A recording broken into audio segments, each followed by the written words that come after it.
Whew. Well, hello everyone. It's been a while since I've posted anything. It's Sunday, July 31st, 2022. And yeah, I don't think I posted anything for a few weeks, but one of my dear cousins from Minnesota texted me yesterday and said, Lisa, I'm just checking in with you because I have noticed you haven't posted in a while, and usually that makes me wonder if everything is okay. And she was right. It's been a bit of a gruesome couple of weeks. Gruesome might be over exaggerating, but at moments it's kind of how it's felt. I continue to heal well from my surgery, although it's, like I say, been very slow and sore. But I didn't get some very good news a week ago.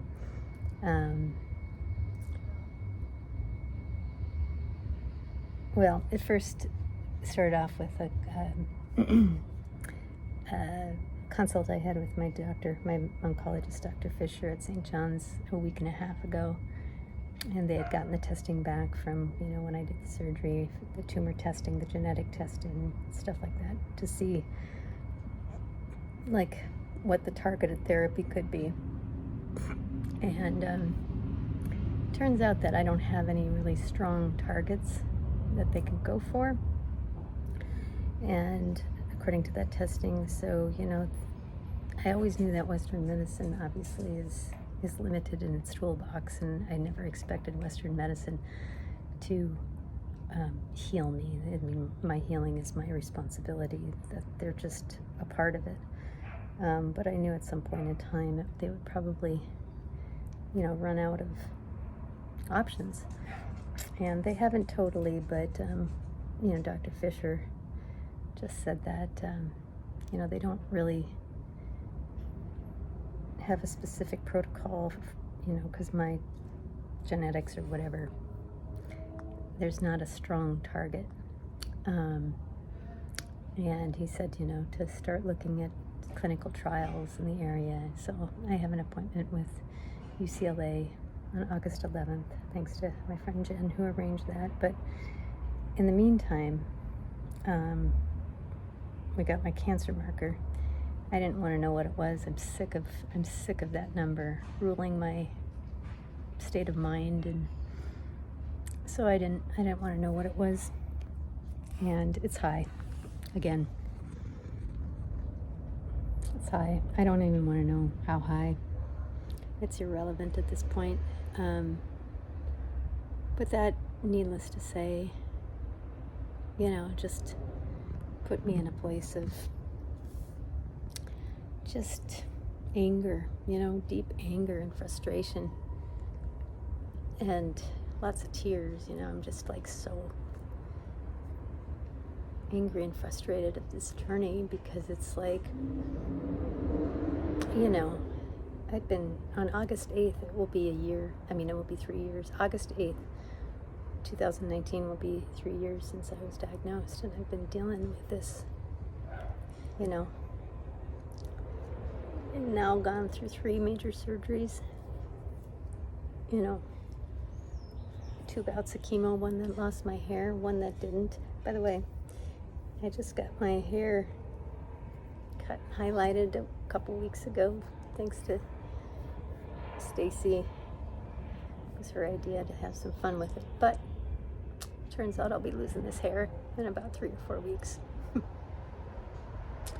At this point, what is hair? It's a lot, but I'm liking having my hair back. But I had to start a certain cocktail after consulting with Dr. Heidi, my naturopathic oncologist, who always thinks outside the box. And she's my go-to and my light in the fog through all of this. And she's just so smart and I just cannot believe what that woman knows. She is unbelievable. And, but she, she just believes in the whole holistic thing, and, doing all the emotional and spiritual work. And So anyway, bottom line is she suggested a certain kind of cocktail that I suggested to Dr. Fisher, and he actually went for it. He said it's an older protocol, but yeah, we've seen some results in that. So on Monday I was back. Friday, 2 days ago, I was back to getting treatment again, and it will be an infusion a week, a couple hours, 3 weeks on and 1 week off. And I mean, I just have to say, you know, leading up to that treatment, a week and a half, 2 weeks where, I mean, situational depression is a real thing. And, you know, I just didn't, you know, just even having knowledge that my number was high, you know, that just puts you into depression. It doesn't even matter what it is, you know, it's just that I'm still dealing with this, and it's, you know, and it just has felt like I've really been thinking, you know, the last 5 years of my life, ever since Miss passed, and it was just one, I mean, that was the most profound loss of my life, because, you know, you've heard me talk about her. She was there since I was 13, you know, as my rock, as my safe place, my place of unconditional love, where it didn't matter, you know, what was happening in the human drama of the world around me. Sorry, we got some music playing from the neighbors, but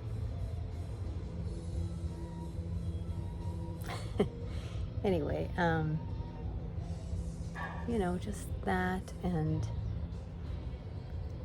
you know, in the last 5 years leading, the 2 years leading up to my diagnosis, just one loss after another, loss, place of business where I had my business for 7, I mean, you've heard the story, but then these last 3 years of dealing with this, and I was like, God, it's been 5 years where I feel like I haven't caught a break.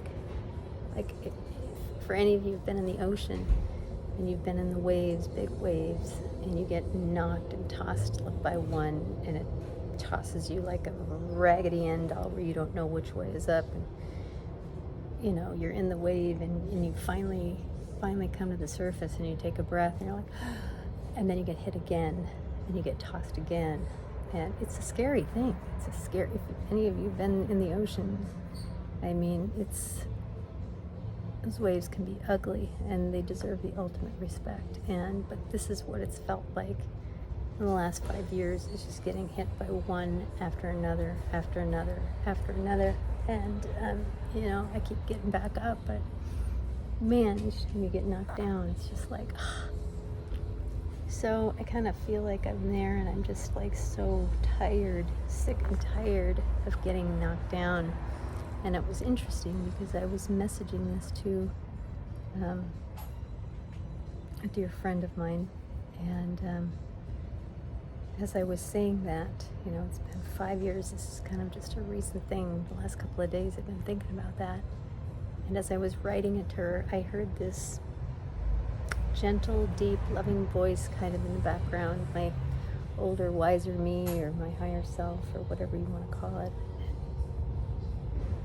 I just heard this voice say, do you think you can allow yourself not to suffer anymore? Is 5 years of suffering enough? Can you feel worthy just standing on your own in this world without Miss standing beside you?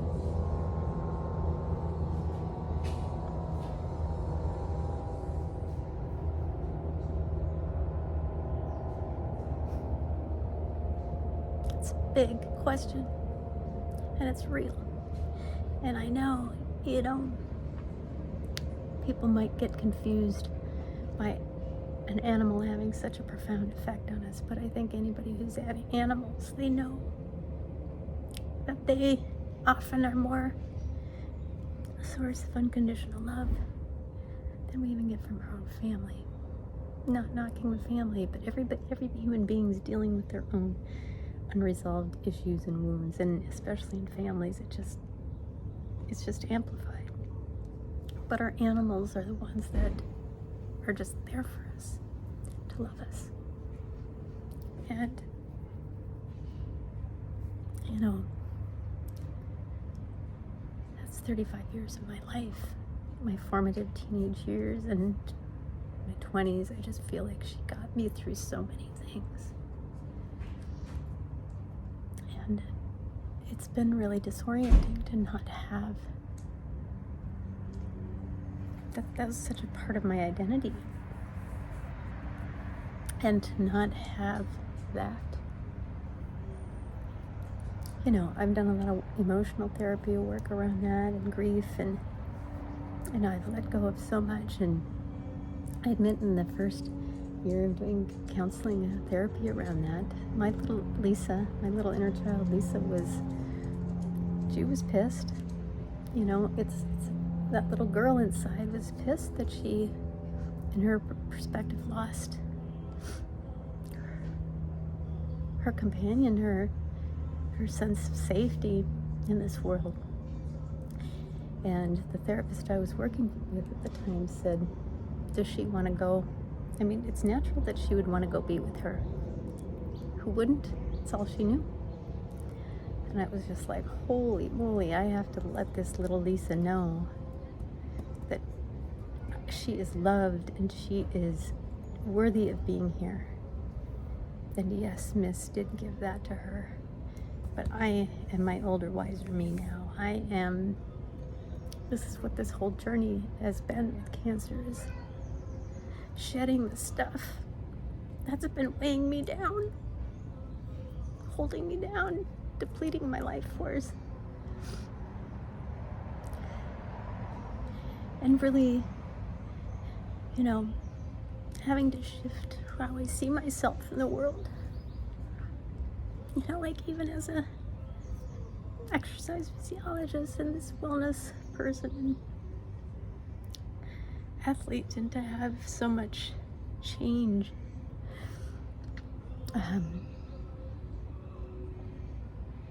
You know, but it's brought me so much compassion. And I mean, I've always been compassionate since I was little. That's why I've always been in the field of service and wanting to help and give, you know, but giving to the point where I'm not giving to myself, which is what part of this whole journey is learning to love and give to myself in the way that I've given to everyone else in my life. But, you know, like Miss was my kind of like my refueling station. You know, we all have to put gas in our cars. We're electric car. We got to plug it in. Our appliances, you know, it's our phones. We got to charge our phones. It's like Miss was my charging station, where I plugged into the universe so easily. There was no effort. And I think animals allow us to do that, and nature. So anyway, it's just been a total ego identity shift, and who am I in this world? And, you know, I did a session with Robbie Holtz, who was the author of the Aboriginal healing books that I read that were profound to me. And the Aborigines believe there's no very profound culture, ancient and wise, and they just don't believe that any dis-ease in the body is not from something, and getting to the deep emotional root cause. And so I did a session with her, and it was profound. And she said, you know, she works with her team of spirit on the other side, including her husband, who has since passed. And, you know, I'm just going to say this is my world. I kind of have kept it quiet for those of you who know me. I mean, I've been about the spirit world my entire life. I'm a spiritual intuitive. I feel things, I see things, you know, as you know. And anyway, so this kind of therapy is like right in alignment with me. But she said, you know, what I'm seeing and what I'm hearing from your team of spirit and everything is it was your soul's intention. You contracted big in this life. And your soul's intention was to I'm going to pause it here because I'm going to do another one. Okay.